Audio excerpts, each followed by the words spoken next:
maamulka iyo maaliyadda gobolka Banaadir Axmed Aadan Shido oo ka hadlayay maanta shir uu warbaahinta ugu qabtay xafiiska gudoomiyaha gobolka Banaadir isagoo ku hadlayay inuu yahay kusimaha gudoomiyaha gobolka ayaa ku tilmaamay xilka qaadistii lagu sameeyay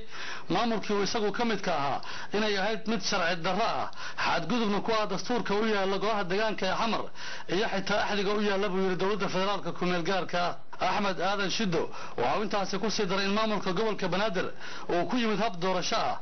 isla markaana aan marna xilkooda looga qaadi karin wareegto halkay doontaba ka timaadee gudoomiye ku-xigeenkan hore oo hadaladiisa laga dheehanayay carada uu ka qaaday xilka qaadista lagu sameeyay maamulkii uu ka mid ka ahaa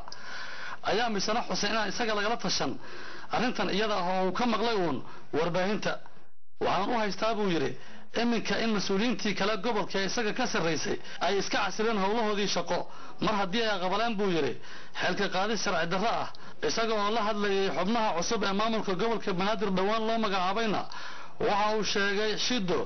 haddii ay rabaan inay maamul ka qabtaan gobolka Banaadir waa inay u diyaargaroobaan buu yiri doorasho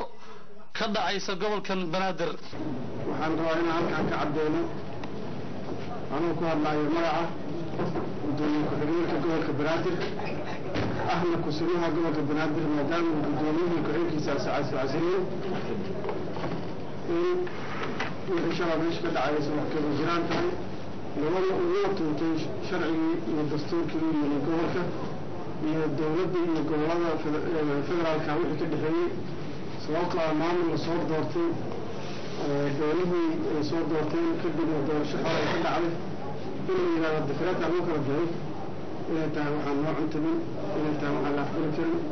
inay tahay inay kasoo horjeedo dimuqraadiyadda iyo nidaamka waxaan leenahay dowladda ha isku xishooto nidaamka iyo shaqooyinka haamurta midda labaad waxaan ka rabnaa inaan sheego inaan aqbalnay istiqaalada gudoomiyaha ku-xigeenkiisa sameeyeen shir degdeg ah isugu imaan doonaan golaha deegaanka bisha 9 Isniinta halkaasna looga hadli doono xilliga doorashada la qaban lahaa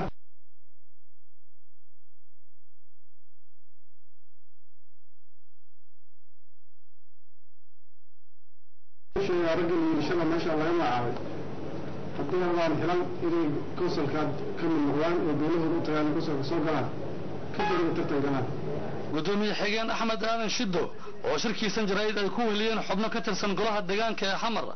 ayay iyaguna dhankooda ka soo horjeesteen xilka qaadista uu madaxweyne Shariif ku sameeyay maamulka gobolka Banaadir iyagoo misana taageeray in Axmed Shido uu yahay kusimaha gudoomiyaha gobolka Banaadir ilaa inta laga gaarayo maamul cusub oo la doortana uu isagu sii haynayo jagadaasi anaga golaha deegaanka maalinta oo kala socon وإذا بحل وضع بين الجنوب جبل هذا حلف الكبار حاول كل حسنها ما هو دان دورنا أننا ما دورنا كذا دان حلف الكبار أننا ما كبار الدم ضدن كسر يرتقي قدومي كحين كل بعض قبل كبنادر إذا قار كم إذا حبناها قلها الدجان كحمر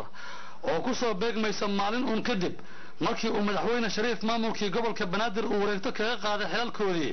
isla markaana uu ku magacaabay maamul cusub ayaan la ogeyn ilaa iyo heerka ay gaari karto iyo saameynta ay ku yeelan karto waxqabadka laga sugayo xubnaha cusub ee dhawaan loo magacaabay jagadaasi